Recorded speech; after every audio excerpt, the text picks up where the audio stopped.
પ્રધાનમંત્રી નરેન્દ્ર મોદી આજે ગુજરાતની મુલાકાતે છે। ગુજરાતની મુલાકાત દરમિયાન તેઓ ડેડિયાપાડા ખાતે સભા કરવાના છે। આદિવાસી ગૌરવ દિવસની ઉજવણી થવાની છે। મહત્વનું એ છે કે ગુજરાતની અંદર અંબાજીથી લઈને ઉમરગામ સુધીનો આદિવાસી વિસ્તાર છે કે જેમાં અનેક સમુદાય આદિવાસી સમુદાયના લોકો વસવાટ કરે છે। ઢોળિયા હોય, ચૌધરી હોય, ગામિત હોય, રાઠવા હોય, ભીલ હોય, આ તમામ સમુદાયના આદિવાસી સમુદાયના લોકો જે છે તે વસવાટ કરતા હોય છે। ત્યારે અવનવા પહેરવેશ સાથે પોતાની સંસ્કૃતિને ઉજાગર કરતા હોય છે અને આજે પીએમ મોદીનું તેમની સંસ્કૃતિના પહેરવેશ સાથે તેમનું આહવાન કરવા માટે, સ્વાગત કરવા માટે ઉપસ્થિત થયા છે। તેમની સાથે વાત કરીશું તેઓ શું કહી રહ્યા છે। આપ ક્યાંથી આવો છો અને આ કયું નૃત્ય છે અને કયા નૃત્ય થકી પીએમ મોદીને આવકારવાના છો? અમે કવાડથી આવીએ છીએ। મોગરા ગામ છે।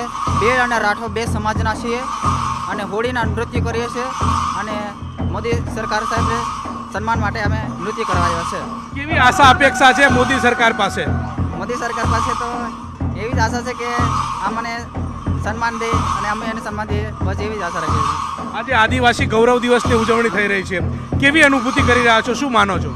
બહુ ખુશી અનુભૂતિ કરી રહ્યા છે અને મોદી સાહેબે અને બિરસા મુંડાની જન્મ જયંતિની ઉજાગર માટે આવ્યા છે એટલે અમે બી એને સન્માન માટે નૃત્ય કરવા આવ્યા છે। હોળીનું નૃત્ય છે। એક યુવાન તરીકે શું આશા અપેક્ષા? આશા અપેક્ષા તો એ જ છે કે અમારા માટે એ જ છે સારું કરે એમ। આદિવાસી દિવસની ઉજવણી અગાઉ થઈ હતી કે અત્યારે આ વિશેષ રૂપે થઈ રહી છે ને એનો આનંદ કેટલો છે? આનંદ તો બહુ જ છે। અમે આદિવાસી છીએ એટલે આ સંસ્કૃતિ નિભાવવા માટે અમને બહુ ખુશી મળે છે। બિલકુલ, તો આ સંસ્કૃતિને ઉજાગર થઈ રહી છે તેની ખુશી વ્યક્ત કરવામાં આવી રહી છે અને તમામ આદિવાસી સમુદાયના લોકો આજે ગૌરવ દિવસની ઉજવણી છે ને તેમાં સહભાગી થઈ રહ્યા છે। તમામના મુખેથી એક જ વાત સામે મળી રહી છે કે યુવાનોનો ઉદ્ધાર જે છે તે થશે અને લોકો પણ એટલી જ રીતે આવકાર માટે થનગનાટ અનુભવી રહ્યા છે। પ્રધાનમંત્રી નરેન્દ્ર મોદી આજે ગુજરાતમાં છે। ગુજરાતમાં આદિવાસી સમુદાયનો અનેરો ઉત્સાહ જોવા મળી રહ્યો છે। આ પ્રકારે વિવિધ સમુદાય આદિવાસી સમુદાયની અંદર આવેલા છે, તેમનો અનેરો ઉત્સાહ જોવા મળી રહ્યો છે ને તેમના નૃત્ય થકી પીએમ મોદીને આવકારવા માટે સજ્જ થયા છે। મહત્વનું એ છે કે ગઈકાલે બિહારની અંદર મોટી જંગી જીત જે છે તે ભારતીય જનતા પાર્ટીની થઈ છે, એનડીએની થઈ છે, ત્યારે તેને લઈને પણ આ તમામ આદિવાસી સમુદાયના લોકો જે છે તે આવકારવા સજ્જ થયા છે। એક જ ચાલે મોદી ચાલે તે પ્રકારના નૃત્ય સાથે તમામ આદિવાસી સમુદાયના લોકો જે છે તે નૃત્ય કરી રહ્યા છે। તેમની સાથે વાત કરીશું। શું ગીત ગાવ છો અને મોદી ચાલે છે આ પ્રકારની વાત કરી રહ્યા છો, શું વાત કરો છો? અમારે દોડા સમાજને નાતે નથી ગરબા ગાય છે।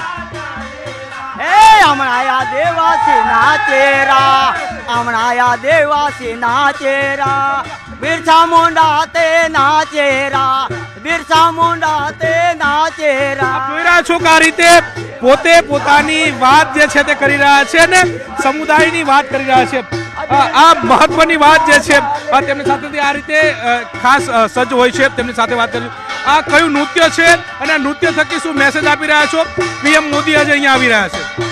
અમારું આજે મુક્કામ પોસ્ટા પાલગભણ તાલુકો વાદા જિલ્લો નવસારી અમારું વડવા વડીલ લોકનું આ નૃત્ય છે અને આ નૃત્ય એવું છે પ્રોગ્રામમાં કે સ્મશાનમાં ચાલે, માતાજીની વર્ષીમાં ચાલે, અમારે સાંસ્કૃતિક કાર્યક્રમમાં, લગ્ન વિધિમાં ચાલે અને સરકારી કાર્યક્રમમાં ચાલે અને મોદીની સાહેબમાં તો અમે આજે 25 વર્ષથી આ કાર્યક્રમ કરતા છે અને અમને એટલો બધો આનંદ ગૌરવ થાય કે જેને અમે ગણતરી નહીં કરી શકીએ।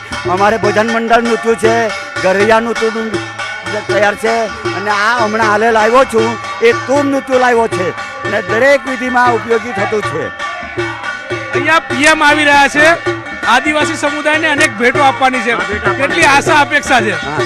અમે અહીંયા આવી રહ્યા છે અને મોદી સાહેબને ભેટ આપવાના છે અને અમે બહુ અપેક્ષા રાખ્યા છે કે મોદી સાહેબ અમને મુલાકાત લે એ અમને અભિનંદન ગૌરવ અમને છે। બિરસા મુંડાનો આજે 150 વર્ષની જન્મજયંતિ છે, એમના માટે અમે આમંત્રણ આપ્યું। મોદી સાહેબનો ખૂબ ખૂબ આભાર, ધન્યવાદ। જય ભારત, જય હિન્દ। જો આ તમામ લોકો જે છે તે આવકારવા સજ્જ બન્યા છે પોતાના પહેરવેશ સાથે, પોતાના નૃત્ય સાથે અને નૃત્ય સાથે મોદીને આવકારવા માટેનું ગીત પણ રજૂ કરી અને અનેરો ઉત્સાહ જે છે તે આ તમામ આદિવાસી સમુદાયની અંદર જોવા મળી રહ્યો છે। માંગલિક પ્રસંગો વખતે વગાડવામાં આવે છે। ખાસ કરીને આ મહેમાનો છે, કોઈ મિનિસ્ટર છે, એના સ્વાગત માટે અત્યારે અમારી સંસ્કૃતિને ઉજાગરો કરવા માટે આવેલા છે, બરાબર છે? ખાસ કરીને મોદીજી આવી રહ્યા છે, રોડ શોમાં તમારું નૃત્ય નિહાળશે, તમને કેટલી ખુશી અને જે ખાસ તમે શું રજૂ કરવા જઈ રહ્યા છે? અમે અમારી આદિવાસી ચૌધરી સમાજની સંસ્કૃતિને ઉજાગર કરવા માટે એનો પ્રચાર પ્રસાર થાય એ મોદી સાહેબને બતાવવા માટે અત્યારે લેલો. ભગવાન બિરસા મુંડાની 150મી જન્મ જયંતિ છે. આદિવાસીઓના મસીહા એટલે કે ભગવાન ગણવામાં આવે છે. તમે આજે પ્રધાનમંત્રી નરેન્દ્ર મોદી આવી રહ્યા છે રોડ શોમાં આજે આદિવાસી વેશ ધારણ કરી અને ખાસ આજે પ્રોગ્રામ કરી રહ્યા છે, તો કેટલી ખુશી છે અને કઈ રીતે તમે અત્યાર સુધીમાં આવા પ્રોગ્રામમાં ભાગ લીધો છે? અમે મોદીજી આવે છે એટલે અમને તો બહુ ખુશી છે, કેમ કે અમારા આદિવાસી વિસ્તારમાં આવે છે એટલે ને અમે દરેક જિલ્લામાં બીજા રાજ્યમાં બીજા ગુજરાત રાજ્યથી બહાર બી અમે પ્રોગ્રામ કર્યો છે. અમારા આદિવાસી સંસ્કૃતિની જાળવણી માટે અમે પ્રોગ્રામ કરી રહ્યા છીએ. હા, બિલકુલ. આ હતા જે આદિવાસી જે ખાસ કરીને વાત કરીએ તો જે ડોરા નૃત્ય છે, આ ડોરા નૃત્ય રજૂ કરે છે. ત્યારે અહીં જે પ્રધાનમંત્રી નરેન્દ્ર મોદી જે રોડ શો કરવાના છે તે દરમિયાન અલગ અલગ જગ્યા પર અલગ અલગ જે જિલ્લાના આદિવાસીઓ છે એ પોતાનું નૃત્ય એટલે કે જે સંસ્કૃતિ છે એ સંસ્કૃતિ રજૂ કરવા જઈ રહ્યા છે. એટલે કહી શકાય કે જે ભગવાન બિરસા મુંડાની 150મી જન્મજયંતિ છે તેની ધામધૂમપૂર્વક ઉજવણી થઈ રહી છે. કેમેરામેન પ્રકાશ સાથે દીપક પટેલ, ન્યૂઝ 18 ગુજરાતી, નર્મદા.